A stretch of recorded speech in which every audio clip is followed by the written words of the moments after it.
Charlie Engle, known as the Running Man, who ran across the Sahara 4,600 miles, 50 miles a day. That's two marathons, folks. Two marathon a day for 111 consecutive days. Like, I can't even fathom anything like this. And it's the Sahara, raising $6 million for water.org. He's also an author, speaker in some of the biggest stages. And you, Charlie, you started from a very, very low point in your life. Can you tell us about this? Yeah, well, I mean, it's that project, running the Sahara, was really born out of a struggle I had with addiction. As a somebody who struggled with drinking and drug addiction in my 20s, I spent those 10 years really just not being able to find a foothold. And I was always the top salesperson, and I had certain levels of success with everything I was doing, but I wasn't happy, and I wasn't finding what I wanted, and that spiral led me down some pretty dark paths. And it really was the birth of my first son, Brett, who sparked the big change that I needed to make. Because quite frankly, I realized that I wasn't going to survive very long in his life. He was born when I was 29 years old, and I knew that nobody was coming to save me. That's, as I like to put it. There's a lot of people out there that were ready to support me and ready to help me be successful, but I had to be the one to make the decision that things really needed to change. And once I made that decision, it doesn't mean the path was easy, but the path became much clearer. Incredible. So you somehow moved from basically that someday rational to massive extreme ownership at a level that is unheard of, right? And you're right, because at the end of the day, we can only control ourselves, right? Nobody is there to save us. We eventually gonna need to, save ourselves. I love that you said that you need to be obsessed. I think that is very, very true. Maybe you took it to an extreme. So I want the word obsessed, Charlie. So talk to us. How on earth does somebody wake up and decides to run? I mean, a marathon is one thing. 35 is insane. But to try to tackle something like running the Sahara is like a whole different mental game. And we'll talk about it because you have other big aspirations that we'll talk about next. But how did that even happen, Charlie? Yeah, and I mean, it's digging into the details. It's really, there was a moment for me where, when my son was born, I had this brief time where I remember, holding this tiny baby and feeling love, for him and from him that, frankly, as an addict, I didn't think I was capable of or deserving of. And that really lightened something inside of me that made me want to live a different life. And so I proclaimed in that moment that I was going to quit and that was going to be it. But I didn't know what else to do. I didn't really put any work behind it. And I think a lot of us make big proclamations. I'm going to lose weight. I'm going to get in shape. I'm going to be better to my spouse. I'm going to do all of these things at some future date when everything works out just perfectly. And anybody who's paying attention knows that that date never comes. It just doesn't ever happen. And so for a couple of months, I was like dad of the year. I was at home and I showed up for my wife, and I did all these amazing things. The problem is I hadn't dealt with the underlying reasons that I struggled with addiction to begin with. And so 2 months into my son's life, nothing happened. There wasn't a catalyst, but I found myself in the worst neighborhood in town, drinking and doing coke and just killing myself and destroying everything that I had built. And this binge lasted about 6 days, and it was a really, even for me at that point, it was a really terrible one. And I realized, at the end of that binge, that I needed to make a change. Partly I realized because I was handcuffed and I was, on the ground with the police searching my car. And, there's bullet holes in the car that were, put there by someone actually shooting at me. And, I understood in that moment, as I said a minute ago, that nobody was coming to save me. Like I kept waiting, I think, for those years for somebody to force me to get sober. My boss, my wife, a friend, like somebody to actually I feel like I wanted them to hold me down and force me to get sober. And that's just not the way it works. And in that moment, I just recognized that the decision to change my life was fully in my hands at that moment. And I did feel like it was a choice between life and death. And, and as I like to say, I chose running, which for some people might be the equivalent of death. But, for me, I'd been a runner all the way back in high school. And even during my years of addiction, I would occasionally clean up and I would kind of get my act together. And during those times, I would use running as part of the tool to help me feel better mentally, feel better physically, get myself in a little bit better shape.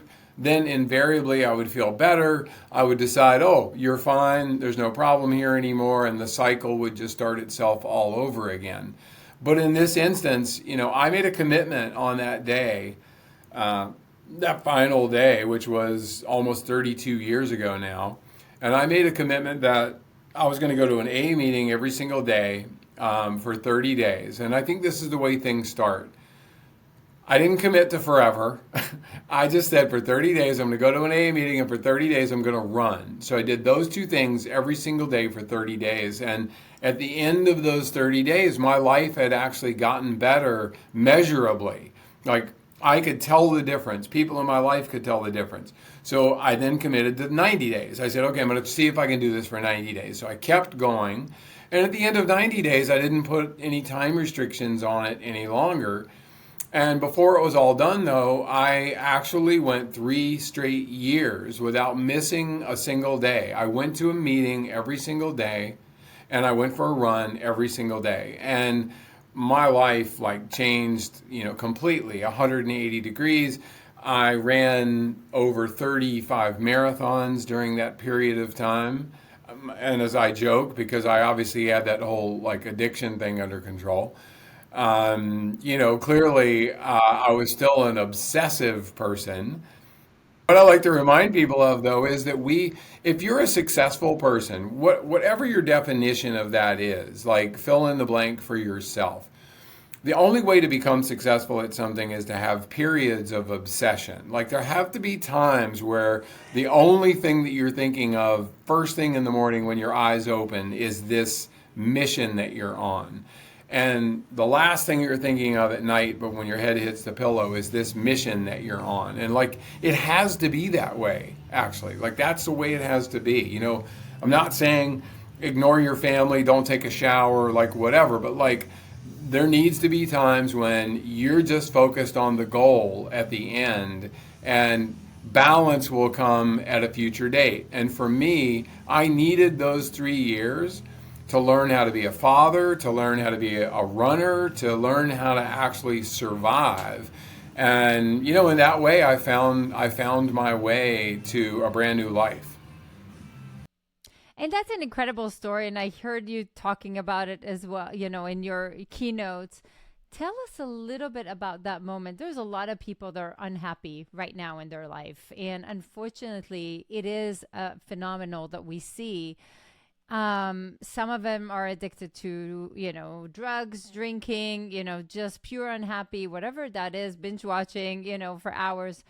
What flipped? What made you suddenly decide that this is it? I can't go on like this. Yeah, I mean the transition is surprisingly slow and steady, and I don't think I realized it was happening. I mean, if I really dig into the details of it, and this is being super honest about the genesis of it, a part of me felt about myself in those early years, pretty badly. I didn't feel like I was a good person, or I didn't feel like, I thought I had done a poor job in my marriage. I wasn't a great dad. Like I had all these doubts about the person that I was. And so the first thing I needed to rebuild was that confidence. But in combination with that, to be honest, we all relate to suffering. The one thing we have in common as human beings is life is hard. It's hard even for the most successful, quote unquote, happiest people I know.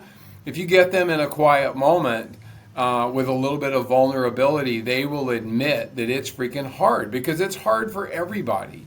There's fear and insecurity. And so part of my running in those early years especially was a combination of almost like self-punishment. I felt badly about myself, so I felt like I deserved to hurt. The other part of it was, like running the marathons in particular in those early years, I ran 35 marathons in 35 different states. I began to develop this relationship with the world.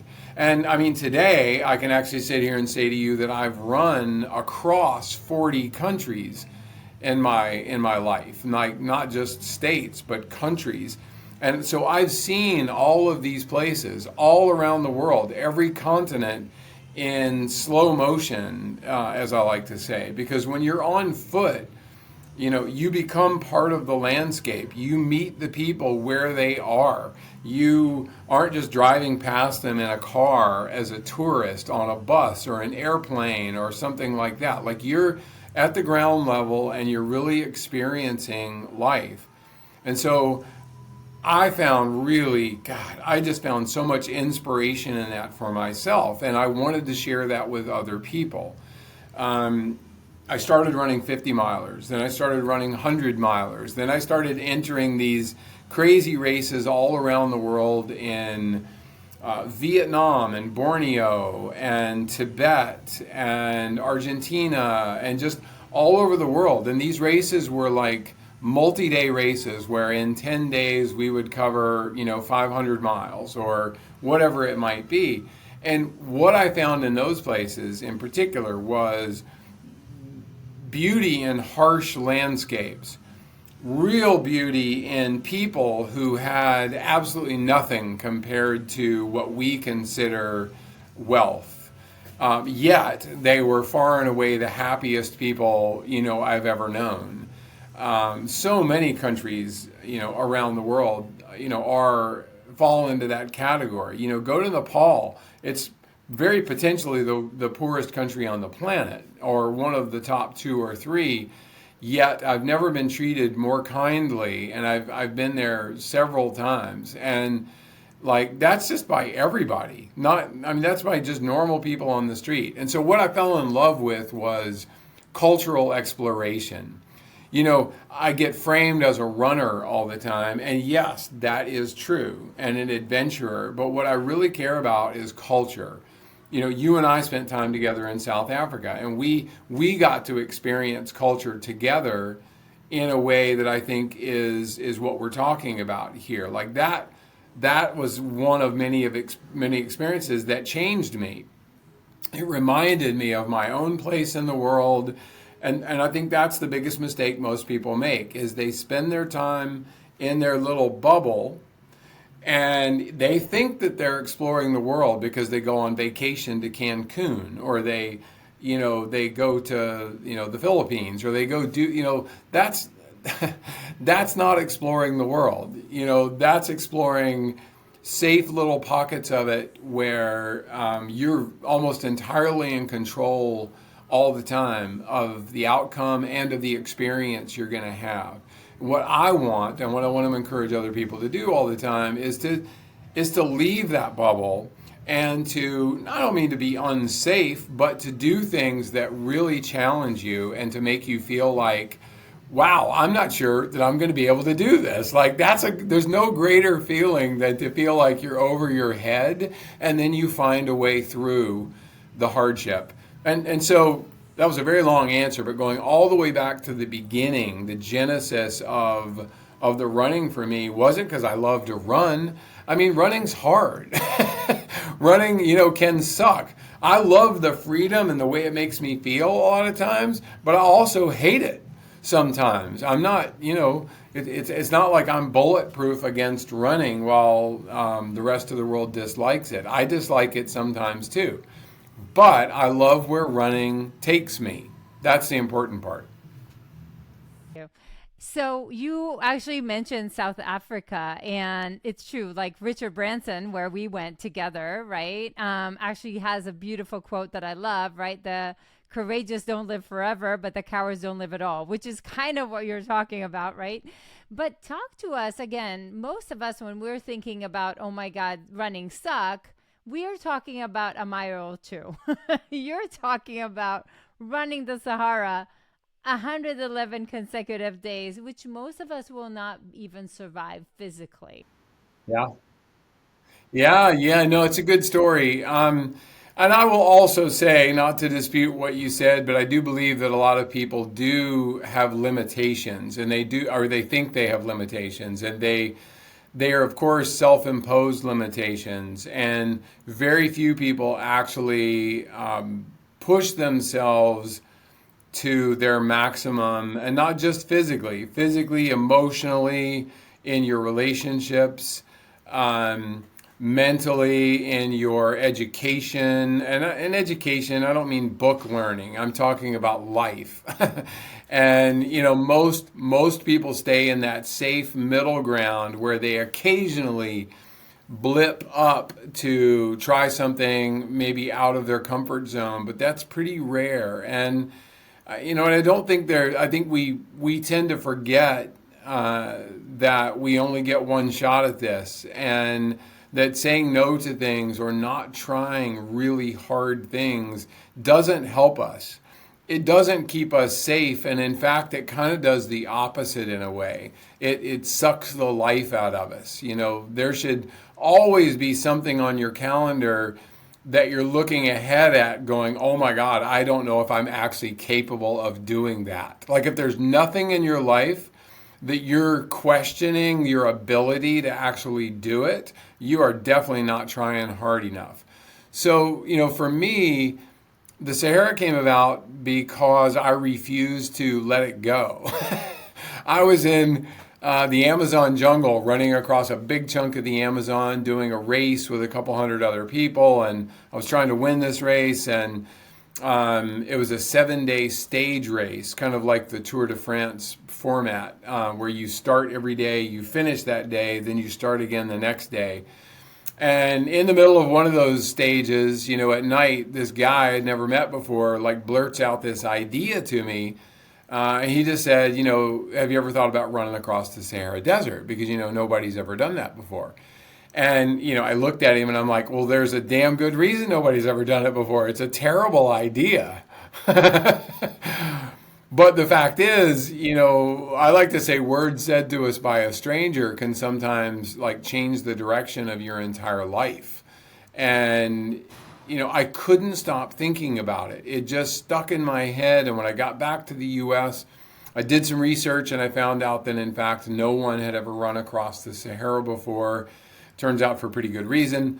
But I started to just tell people that I was going to be the first person to run across the Sahara without any evidence, without any real knowledge or ability or anything else.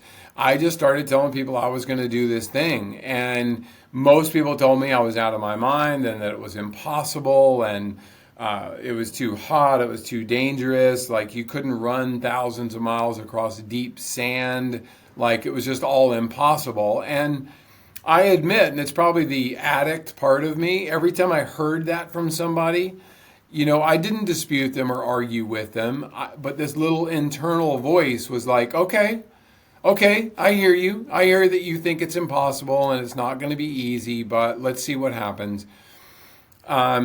This isn't like the Appalachian Trail or the Pacific Crest Trail out west. Like there's no book at Amazon or Barnes and Noble that you can buy to tell you how to do it. But I just kept telling people that I was going to be the first person to do this thing. And I was the senior producer for a TV show at the time called Extreme Makeover Home Edition, which was a really big show in the US anyway. It was the number one show on TV for a few years. So I had my life had gotten a lot better after 12 or 13 years of sobriety. And I had some really weird, like, Hollywood connections. And this friend of mine finally was like, look, if you'll shut up talking about the Sahara, like, I'll introduce you to a friend of mine that knows this director. Like, that's how it works. And turns out the director was a guy named James Mall, and he wasn't just a director. He had won the Academy Award the previous year for the best documentary film for a Steven Spielberg film and all of this. And I'm like, no way this guy is going to, take this project. But I managed to go in and get a meeting with him, and I showed up late, of course, because that's always a good way to start a pitch meeting, is to show up really late and have no idea what you're talking about. So I got 30 minutes and I show up 20 minutes late, and I like slide into his office. I'm like, hey, Sahara Desert, native Tuaregs, never been done before, my Everest. It was truly the world's worst pitch, like, ever. But at the end of it, he stood up and he stuck out his hand and he's like, I'll do it. And I'm like, what do you mean? And I'm like, he's like, yeah, if you do this, I want to be there with cameras. And I think the lesson in that I always like to remind people is, passion overcomes knowledge every single time. Like, if you give a pitch that you feel in your heart and you can express that to another person and they understand. And, in this, it wasn't that complicated a pitch, but I didn't have any of the details. It was just I just didn't do a good job. But what he felt was my desire to do it and my ability, I think, to actually pull this off. A week later, he calls me. He's like, hey, I told you we need a production partner, and I just hung up with Matt Damon, and Matt would like to be the executive producer of this project, and he also wants to be the narrator. And he actually said to me, he's like, would that be okay with you? And you got enough of a dose of my humor to know that this is true. I actually sat there for like 5 seconds, which is a long time, actually, if you're just trying to be quiet. And I just said, yeah, James, I was really hoping for somebody better. But, yeah, I guess if Matt Damon wants to do this, then that would be fine. He can he can do this with us. And so Hans Zimmer, not long after that, signed on to do the score for the project. And so, to be clear, though, I always like to say that addicts are the best salespeople, because you have to understand what's going on now. I have 3 Academy Award winners attached to a project about me running 5,000 miles across sand, like, really riveting stuff. And, there's only so much running you can watch or see. Like, nobody really cares after about 5 minutes of watching some dude run across the sand. So there had to be more to the story.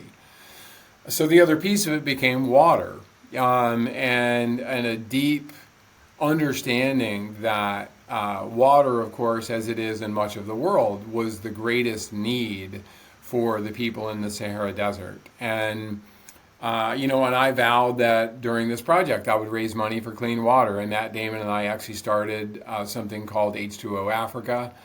And, I managed to raise about $6 million during this run and in the short time afterwards. And we recognized we were way over our heads. And so we joined forces with an already existing nonprofit, and we created water.org. So, I ran 5,000 miles across the Sahara. I ran 2 marathons, as you said, every single day for 111 consecutive days. Temperatures for the first half of those days was, 130-degree ground temperatures every single day. I mean, it was unbelievable. We got lost in sandstorms and ran out of food and water, and we had every issue that you could possibly imagine physically, but somehow we made it all the way across. And ultimately today, water.org has deployed more than $4 billion in the clean water space in these 15 years since the expedition. And I'm very proud of that. That's the true legacy of the project. I mean, the physical undertaking is kind of self-explanatory, but it's just another hard, physical thing. The real legacy is all those millions of people out there who've actually benefited from clean water, and they don't know who I am. They don't even know who Matt Damon is. Like, they don't care. Like, their daily existence relies on the fact that they now have clean water, and that makes me really happy. Like, it just is. You do a lot of work in the nonprofit world. I know that, and I know you too. Credit is so overrated. I never wanted credit for it. I never wanted any. I mean, it's part of the story, but like, I'm no water expert. And one final thing I do like to say though is, I didn't do the project for clean water. I didn't run so that I could raise money for clean water. I raised money so that I could explore this person right here. That's why I ran 5,000 miles across the desert, is so that I could learn about me, so that I could test myself to the absolute limits, and then I had the ability to be of service to other people. And I think a lot of times people get it reversed. They think that if they're going to raise money for Alzheimer's or cancer or whatever it might be, that is going to teach them something. And I would argue that it's the other way around. You've got to go do the thing, and then you can raise money on that if that works out. But ultimately, the person that you're trying to make better first is yourself. It's such a beautiful message, I think, because sometimes we get into this is where we decide whether we're going to go with the victim mentality or the victor mentality, right? And we need to decide. It's a decision, right? Like, I'm going to choose one path and I'm going to take those small imperfect steps to go through this. Again, running the Sahara is a whole different level that I can't even fathom, but I can totally see how those translate.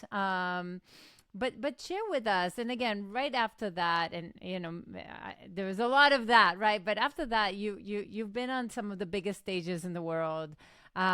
You've talked with people that are huge role models to a lot of people that will be listening. Talk to us a little bit about that. But there's also a hard moment that came after. So I want to hear both the good, but also the hard. Well, let's be honest, I was also a bit of an asshole a lot of times. So, I mean, if you watch the film, I wasn't there to win a popularity contest. I was there. I told my teammates, there were three of us running together the entire time, plus the whole crew that had to take care of us. And I told everyone before this thing started, I said, this is going to be the hardest thing any of us have ever done. And it's not unlike, and I think a lot of people listening to this, while you may not be able to relate to running that far, you can relate to starting a business. You can relate to starting a family even. Like, before it all begins, you got all the answers. Like, this is going to, there's going to be tough times, but we're going to get through it. Well, you don't realize how hard it's going to be until you get in it. But what I did tell everyone, and I knew this from experience, was there are going to be times you're going to want to quit. And you need to tell me right now, like, if you want to quit, do I let you quit or do I stop you from quitting? And of course, everyone said, you stop me from quitting. Nobody thinks it's going to be them. You can't imagine, at the beginning of something like this, that it's going to be you that wants to quit. But it's almost always somebody. And when I told them that it's not about, I had two teammates and I had other people I had to manage too. But one of my teammates, I mean, frankly, I yelled at him. And while I'm not necessarily like proud of it, that's not a thing that I would normally want to do, but that was what he responded to. The other teammate, if I had yelled at him, he would have quit. I mean, quite frankly, he wasn't equipped to be dealt with that way. And so I think that's the other thing is you as a leader of whatever you're leading, you have to understand that, your style needs to be adaptive. You need to be able to understand the person that you're talking to and what's going to motivate them. And, for years, I've gotten what I consider to be hilarious mail, some of it hate mail, from people who might see the movie and they're like, I can't believe you would treat other people that way. I'm like, they signed up for this. Like, this is what they wanted. And if you ask them today, well, what's funny is I was getting ready to say, if you ask them today, they will credit me with, the fact that they would not have completed it if I had not pushed them very hard. And I know that to be true, and they know it to be true. Time has a way of making people think that everything was their idea, because that's just the way it works in business or in expeditions or whatever. But they definitely agree with the fact that someone on the team, and again, I'm going to use colorful language here. I think you'll forgive me. I don't care what kind of team you're on. If you're the leader and this thing is really challenging, and no matter what is going on, you have to eventually look at your teammates on one of those hard days and say, shut the fuck up, put your shoes on, and let's go. We can talk about this later, right? But we're not going to solve it now. And the one thing we need to do is to keep moving forward. Yeah, and I think that's the big lesson very often, is people get caught up in micromanaging themselves. Nobody likes to be micromanaged, and what we end up doing more often than not is micromanaging ourselves and our emotions, and can I do this? Can't I do this? And instead of just realizing that we all live in tiny little moments, and in our worst moments, what our brain does is take that moment, expand it out to eternity, and it tells us it's always going to suck, just like this. I don't care if it's your marriage or your business or running a marathon or across the Sahara. Your brain is saying to you, you have to quit because this is unsustainable. Like, you're never going to make it. And that's your brain's job, is to try to stop you from doing this hard thing. And so our job is to get through those little moments and say, okay, I don't have to run all the way across Libya. I just have to get to the end of today. I just have to get to the end of the day. And if at the end of the day I still want to quit, I'll think about it.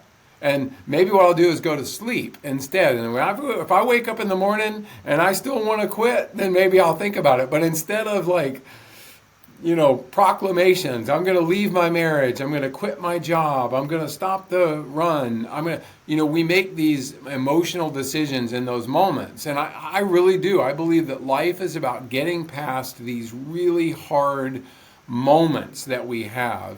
And if we can just do that and learn the techniques of getting past those moments, we can get through anything. And I just love that you see that, because, again, in your memoir, Running Man, which is a beautiful book and a beautiful memoir, you talk about purpose and how that gives you something to live for and the reason to get up in the morning. And I assume that's a big part of what kept you going in those really hard moments, because even just hearing your story, I get all goosebumps, because you're right there, right after the Sahara. Everything opens up. You have all these speaking opportunities, all these, possibilities. Everything is like your world basically is right there at your fingertips, and right there you go from like the highest probably emotional place that you can be to one of the lowest place that you can be.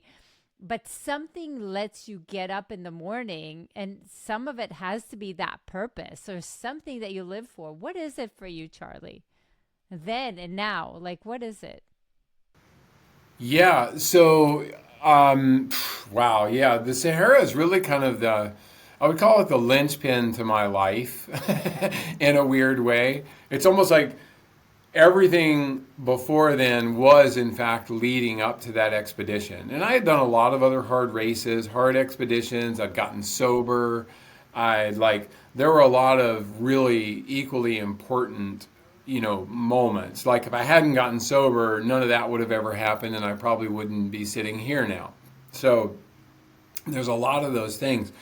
But the Sahara also put me on the map. And as we all know, being on the map, gosh, and this was 15 years ago, now it's even worse. Being on the map and being recognized and having an opinion and being a certain way publicly, what it does is it makes you a target. And, it's a bummer about the world that we live in, that, the anonymity that is granted through computers and through online messaging boards and social media and all of that makes it really easy for people to just be mean and angry, and it's almost like a sport in a way, I think, for a lot of folks.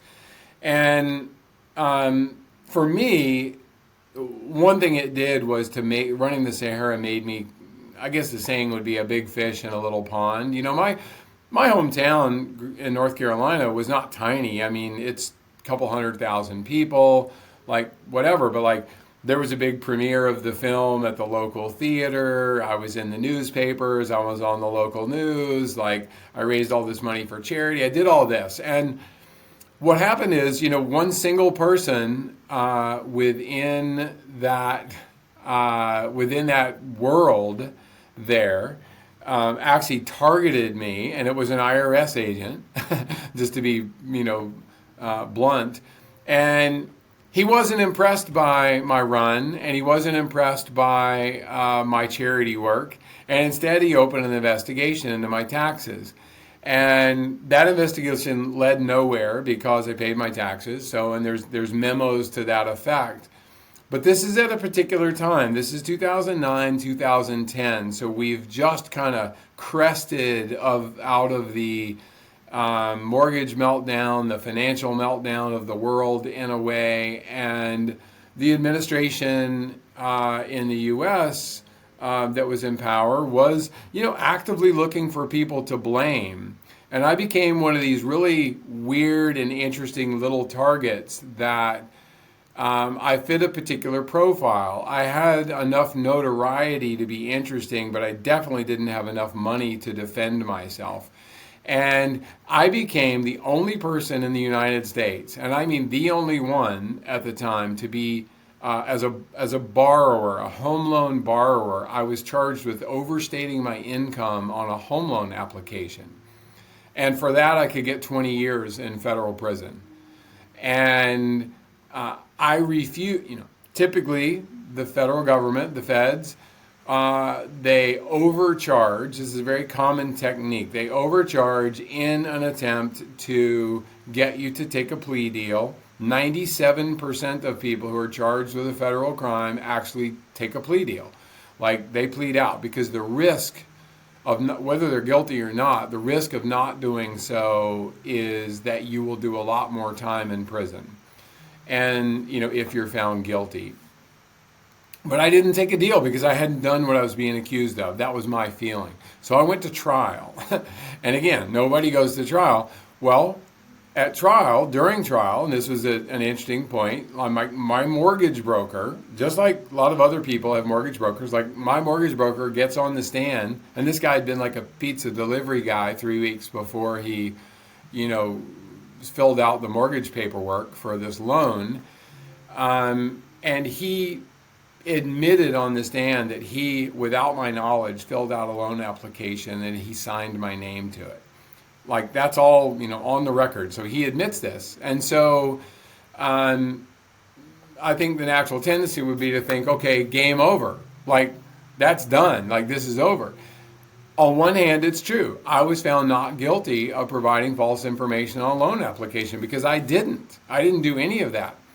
But I had been sent the closing package. When you buy a property, you get this big fat package of stuff from the attorney.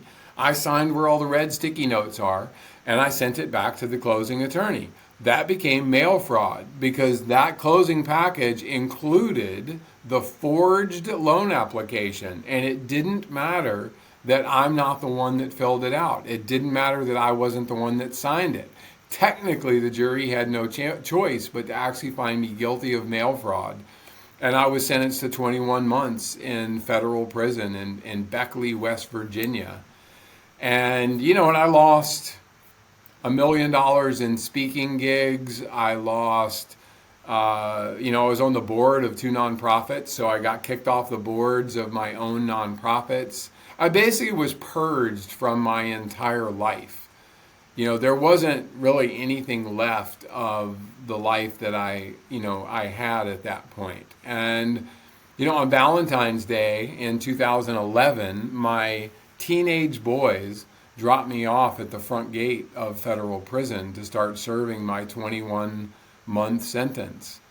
And, and I went in there and I was angry and I was sad and I was scared a little bit, and I realized really quickly though that none of that was going to serve me in there. The first guy that I met in prison, by the way, was 62 or 3-year-old African American who had gotten a 25-year sentence for a couple of grams of crack cocaine, just some small thing, but he had had a couple of shoplifting charges before that. 25 years. So I'm in there feeling sorry for myself and how unfair my privileged life had been up to that point. And the first people that I'm meeting are people who actually knew the definition, the real definition of unfairness. And, I had to do a reevaluation, and I understood that even in that circumstance, that fair or unfair didn't matter anymore. It just didn't matter. I could argue about whether this was fair, whether this was just, but it didn't matter. I was going to be there for 21 months, and I had to figure out who I was going to be in that circumstance. And I did what I always do. I started to run. Honestly, I just started running around the recreation yard every single day. I was that kind of nutty dude that people made fun of. That's how I got my name, Running Man, is some guy yelling at me across the recreation yard. It's like, you don't belong in prison. You belong in an insane asylum. Like, what is wrong with you? And he started calling me Running Man, and that's how I got the name, technically from the running, but it was from this one guy yelling that across the yard. And there's 500 men in this prison, and and here's the thing: people did make fun of me. Like, I would do yoga by myself on the softball field, which is a really bad idea in federal prison. But after a couple of months, when people realized, A, I wasn't going to stop, B, my life was actually better than theirs. Like, I was happy, I was healthy, I'm journaling every day, I'm reading 2 books a week while I'm in there. I'm just I'm thriving in this circumstance. The worst part about it is not being able to actually touch, my kids, is a year and a half of a lack of physical contact, of loving physical contact. But other than that, I recognize that I could choose to mark every day off the calendar and make my life miserable, or I could just live in there and not worry about the rest of it. And the strangest thing started to happen, and I always call it attraction rather than promotion. The same people who were making fun of me, because this is the way life works, started coming up to me in private and saying, hey, I've always wanted to do some running. Do you think you could help me do some running? And, I started to help people and sort of teach them how to run and how to lose weight. And by the time I left prison a year and a half later, I had a running group of 50 guys running with me every single day. And 10 of them lost more than 100 pounds during the time I was in there with them. They had to do the hard work, but I was there to show them how and to encourage them. And the day that I left, and I had 25 guys doing yoga on the softball field with me 3 days a week, which was hilarious, by the way. But it's attraction rather than promotion. I really honestly believe this. I don't care what it is. If you're trying to sell your stuff to other people all the time, whatever that might be, running, religion, I don't care what it is. Whatever it is, if you're always actively selling, it's never going to work out for you. If you live what you believe, other people, the right people, will be attracted to that. And those people will come to you and they will ask you, hey, I really admire what you're doing. How are you doing it? That's when you get to say, thanks for asking. I'm not sure I can tell you how to do it, but here's how I did it. And if I can help you do it, then that would be great. And my very first sponsor in AA all those years ago taught me a saying, which is a simple one. To keep it, you have to give it away. And I know you live by this philosophy, whether it's an ingrained, I think it is an ingrained philosophy for you. To keep it, you have to give it away. Whatever it is, if you're an artist, or you can coach, or you can write, or you have money, or whatever that is that you've accumulated, skill or assets or whatever, if you're not freely giving some of it away, some of your time or your assets away without an expectation of return, that's the key. It's like there's nothing in it for you other than the satisfaction of giving it. Then what do you have it for? I mean, and this was my opportunity in a really difficult situation to actually help other people through their time. And the day I left, there were guys hugging me, and there were tears. There were actual tears, and people were thanking me for what I did for them. And I said this a little while ago, I didn't do anything for them. I did it for me.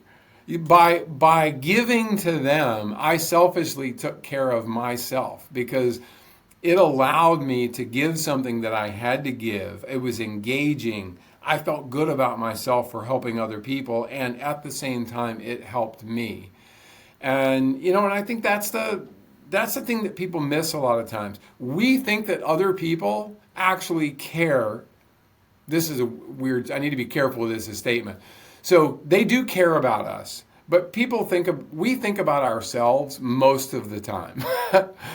Most days, all day, every day, the human condition means that we think about how every situation affects us more than we think about how it affects other people. So when I got out of prison, I have a saying that I use all the time now. If you don't own your narrative, somebody else is going to.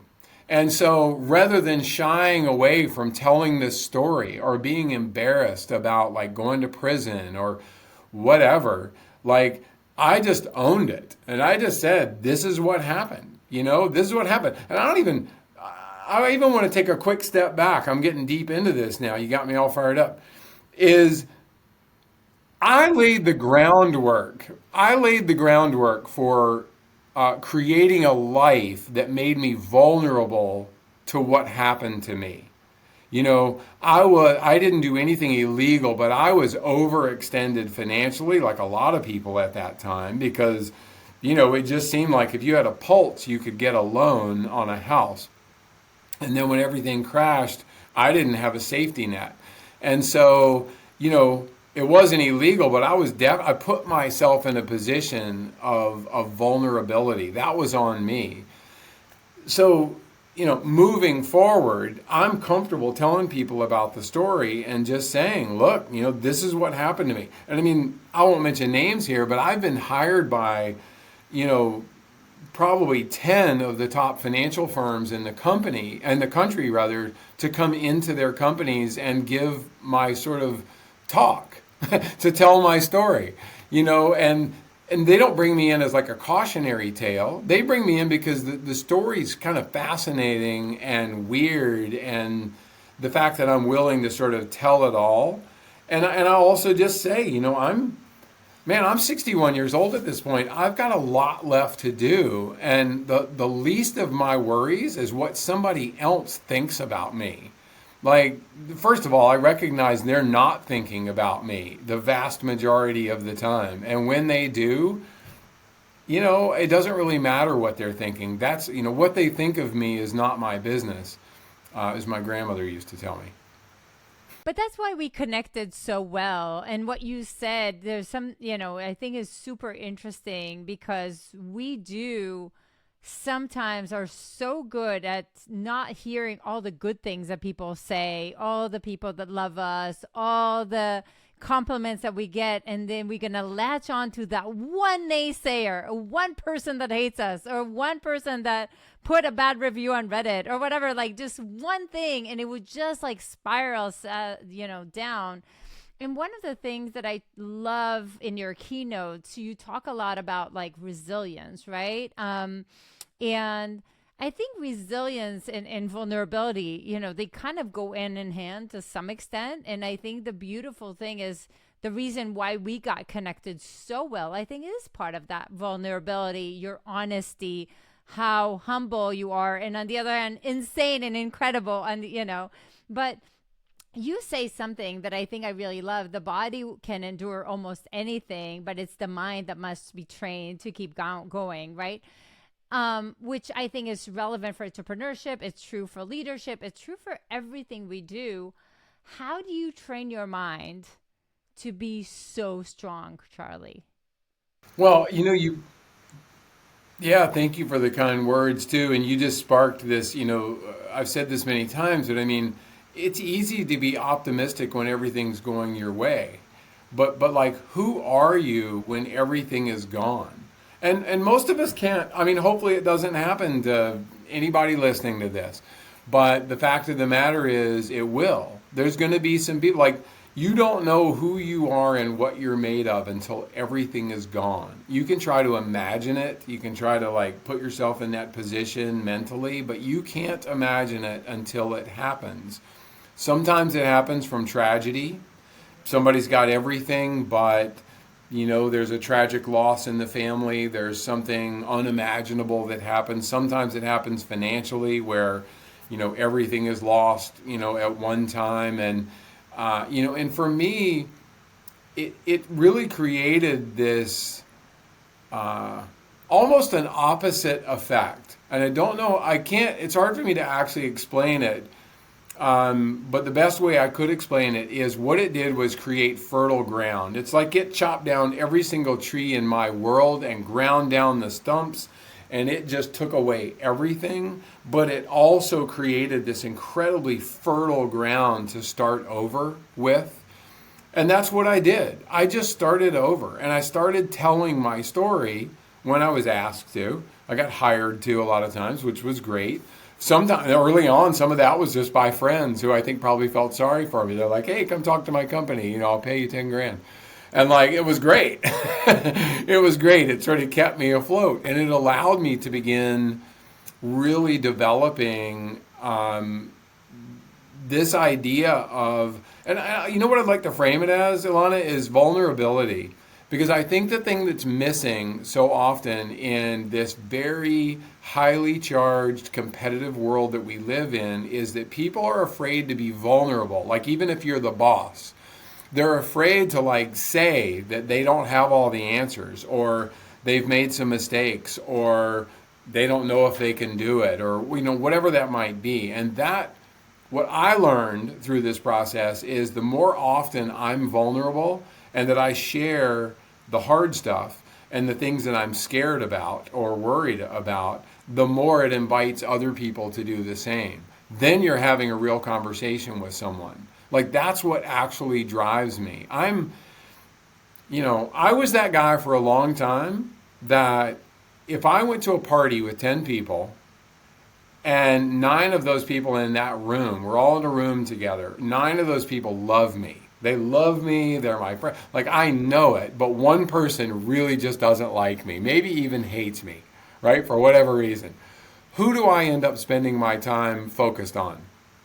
The 9 people that love me, or the one person who hates me?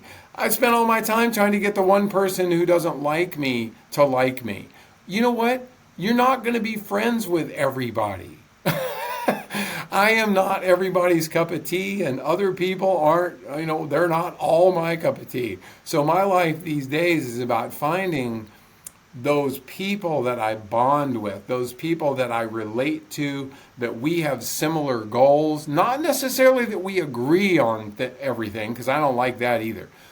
I don't want somebody to agree with me just because I'm saying it. Let's have a conversation. But I want to be challenged, but I also want to be surrounded by love. As hokey as that sounds, I want to spend the rest of my time traveling with people like you and going to places where there's love and there's friendship and there's that common bond of knowing that we really are trying to do good things on the planet. And you can't fix everything.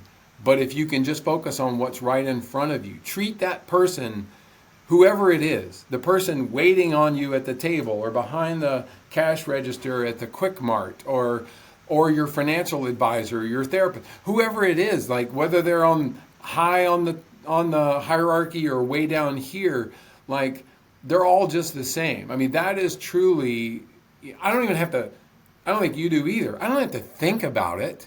I don't walk into some place and think, am I going to treat this person with respect and am I going to be kind to them? Like, I don't have to think about that. That's just the way I want to be. I want to be that person. And I'm not perfect in that regard, but, but I think that's what I'm striving for. And, the adventures that I do and the stories I like to tell, they're not about the adventure. They're about getting to the adventure, and they're about all the things that go wrong during the adventure. And how do you find your way past the hard moments? Because there's always a better athlete, there's always a smarter person.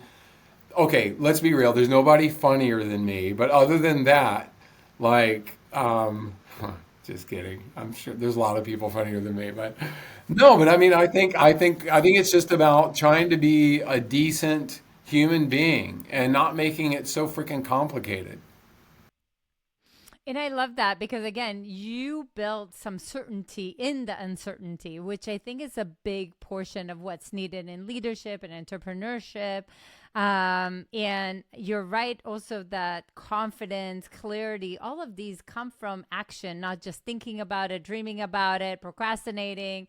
None of that is happening, right? It's all from the action. And another quote that I love that you share is that stop surviving and start thriving, right? And this is like, I feel is such a big mantra in your life. And you also have some big goals. Will you share some of these big goals, Charlie? They're really crazy. Wow, you actually, yeah, you nailed it right there. And I think that honestly, addiction recovery is what taught me. And I touched on it a little bit earlier, but it's getting through those hard moments. And the best way I can describe it is like I've run 100 miles or more, like a lot of times, dozens of times I've run that far. Not one time has it ever been easy. Not once have I ever gotten to the end of running 100 miles and thought to myself, oh, well, that was easy. Like, that was nothing. Like, that's not the way it works. And so invariably, there's one or two or 10 times during that 100 miler where I'm thinking to myself, I can't possibly continue. Like, this is just too hard. And what I've learned to do, and I think anybody can learn to do this, is when that moment comes, like let's say it's at mile 61, when that moment comes and that my brain starts to tell me, look, you can't do this. You have 39 miles left to run. There's no way possible you're going to do this. Like I'm just human. Like all those thoughts are going through my head. I recognize that what I need to do is get past that hard moment. And to do that, I need to eat, 1,000 calories. I need to drink, some rehydration stuff. I might need to walk for a few minutes. I have the tools. And those same things apply in your business, in your marriage or your relationship. Like those same opportunity, you know what to do. We all do. There's certain steps that we take instead of like exploding the whole thing. We know that we need to eat, we need to drink, we need to rest a little bit, we need to keep moving, but at a measured pace. And magically, the pain that was a 10 goes down to an 8, which doesn't seem like a huge difference, but when you're at a 10, an 8 is a huge difference. So in your business or in your marriage or whatever else too, like that is a massive difference. And you recognize when it drops to that 8, okay, I'm not going to die. Like this doesn't suck as bad as I thought it did just a minute ago. And I'm still not sure I can do this, but why don't I just keep moving and see what happens? And I really think that that is the key. Like I actually am comfortable saying about myself, like I don't go do things expecting it to be easy. And I also don't expect there to be unfair difficulty. But I just expect that anything that's worth doing is going to have a lot of challenges, and it's going to have some moments where, I mean, I'm in the middle of this now. I got a couple businesses that I'm helping to launch, and like there are days when I wake up, and don't tell anybody, but I wake up and I'm like going, I am so unqualified to be doing what I'm doing right now. It's like, how could anybody be paying me to do this? And and the fact of the matter is, I get up, I do my phone calls, I reach out to people, and throughout the day, I'm like, okay, all right, that worked out well. I made that deal. Like I built this thing. I got it done. Like maybe I'm not so bad at this, and I think it is always for most of us that never-ending sort of push and pull of trying to strive for mastery, but also understanding that the moment we reach the place that we've been striving for, that place is no longer relevant to us. Before we even got there, we've moved on from that mentally. And like we're already looking at the other goals. If you're a driven person, you're somebody that's already looking towards something else by the time you reach your goal. And so I think, just recognizing that is a huge piece of the process. I love that, Charlie. I would totally raise my hand for the Nepal section for sure. Maybe not the Everest, but the Nepal section. That is for sure. I did it with my husband many years ago, but love every single of it. So time to go back. Hey, 50 next year. Let's go. I'm in. So all we need is some sponsors that will chime in and want to film this. And we already know that you're going to make it a reality because you're already crazy enough to do the Sahara. So now the only question is like, who jumps in, right, Charlie? Yeah, I will. There's plenty left to do at this point. You made me think of something. I've already touched on it, but I just have to say this one thing. I think all of us have a tendency to kick the can down the road, right? We're gonna wait until the stars align to lose the weight or to get in shape or to fix our relationship or to get a new job or whatever. And we think that magically through some process that's behind the curtain that we're going to wake up one day and all those things are going to be aligned, and now we can finally do the thing that we're meant to do. F that. All right? I mean, there is no time but now. And I understand there's considerations. Not all of us can, you can't just quit your job and go do this thing. But for me, my next big expedition is one that when I can pull all the pieces together, I will drop everything else going on in my life and I will go do this expedition. And during my lowest times when I was in prison, I had this idea that we're all on this sort of never-ending roller coaster of low places and high points. And I thought to myself, what if I went literally from the lowest place on the planet to the highest? Is that possible, first of all? What would it look like? And I decided that through a lot of research that yes, it was possible. And what the goal is going to be is for me to start at the Dead Sea, probably on the Jordan side, and I'm going to do a free dive in the Dead Sea and actually go a little lower than the lowest place on the planet. Come back up and start running across the Sahara Desert. And I'll run about 2,000 miles across the Arabian Desert, actually, from Jordan all the way to the tip of Oman. And at the tip of Oman, I'll get into a boat and I'm going to row about 1,000 miles across the Indian Ocean. And when I reach Mumbai, India, I'm going to get on a mountain bike and I'm going to ride all the way across Nepal, or all across India to Nepal and the base of Mount Everest. And and from there, it's only 2 or 3 miles, piece of cake. So just happens to be straight up. But, But it's basically, it's this journey that we're all on. It's these low places in our lives, and we strive for those high points. And look, the reality is most of us, me included, we spend the vast majority of our time more in this middle ground. And what I tell people is, though, don't just float by. Don't coast down the hills. Pedal the pedals a little bit faster. Enjoy your life. Do things that make you happy, but really take advantage of the times when things are going well, and maximize those times. And when things go poorly, when you have that setback, be grateful for it. I know it's difficult to be like, thank you for firing me, or thank you for, sending me to prison. I don't know if I ever said those words. Um, but, I will say that I actually reached a place, though, where I was able to find gratitude in what happened to me, and in actually going to prison. I felt like I understood what a lot of people in this country and countries around the world understand. Life isn't fair always, and good and bad things happen to everybody, and how we come out of it is completely up to us, no matter the level of unfairness.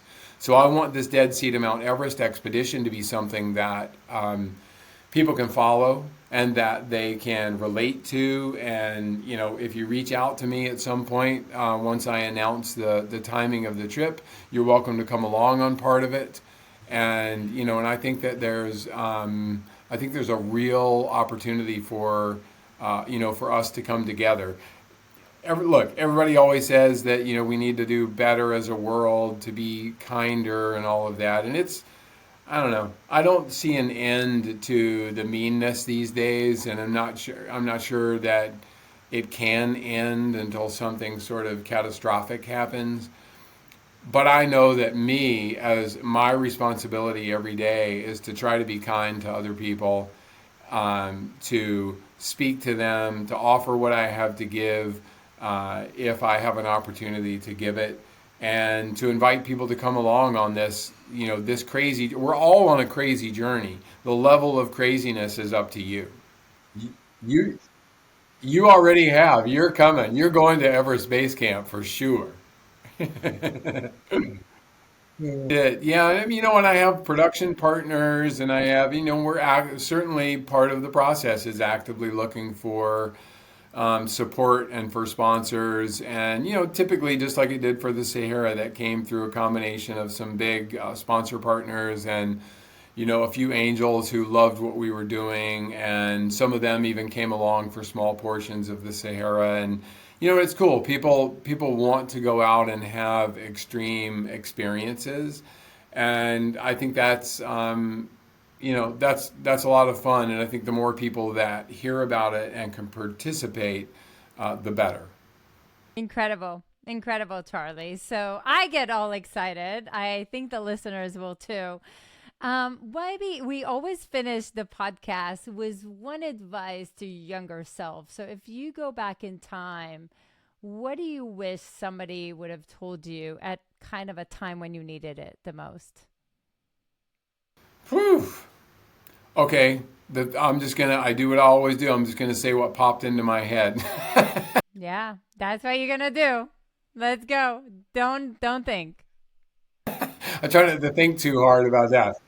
What happened? I got this advice from a good friend of mine so long ago, like long before I got sober even, and it was very simple. It's like, what happens to us isn't nearly as important as what we do about it. All of us tend to dwell on what happens to us. What happens to us? Is this good? Is it bad? Is it fair? Is it unfair? All these things. Almost none of that matters. Good and bad things happen to all of us, and what happens to us isn't nearly as important as what we choose to do about it. What action do we take?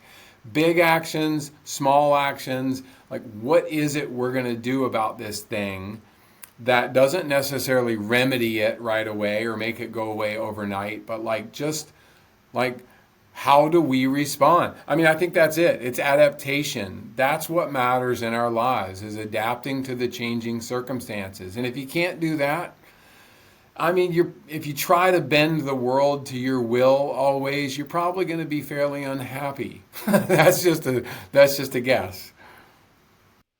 It's so important because, again, the challenges will always be there. They're inevitable, but the suffering is a choice. And that's where we need to choose who we are becoming based on it. So, Charlie, it's been so fun seeing you and interviewing you and hearing your story and kind of live. And I'm sure all our listeners are so inspired by your story of keep on, raising your head and keep pushing and keep inspiring, keep doing great in the world, keep on the challenges. Like, it's just such a beautiful story, Charlie. Thank you.